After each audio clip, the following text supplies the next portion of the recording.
2001's Donnie Darko is a cult classic that felt a little close to home for my friends and me upon release.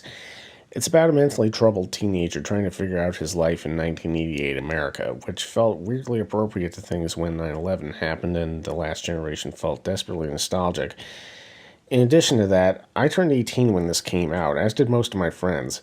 Without getting too personal, it was a hell of a rough year for just about all of us, so we could definitely relate to this no matter how warped it got. Maybe because of how warped it got. Anyway, the title character, played by Jake Gyllenhaal in his breakout role, is a brilliant teenager who is in therapy for what looks like major anxiety and depression. He's also prone to sleepwalking and hallucinates this fucking thing. Yeah, this is Frank the Rabbit, or as my friend Colin used to call him, Harvey if Jimmy Stewart's character was allowed to drink grain alcohol as hair of the dog. Where was I? Frank tells him that the world will end in a few weeks, gets him to bust up things around the neighborhood, and has got him obsessed with time travel.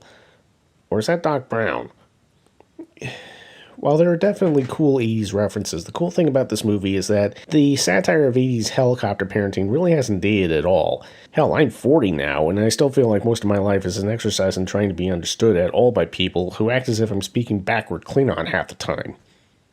No, I don't talk to invisible demon rabbits. There are days when traveling back in time does sound appealing, mind you. Anyway, despite Gyllenhaal obviously getting the focus, the acting is great from the ensemble, which includes Jenna Malone, Mary McDonnell, Drew Barrymore, Patrick Swayze, Catherine Ross, Maggie Gyllenhaal as Donnie's sister, and Seth Rogen in his film debut.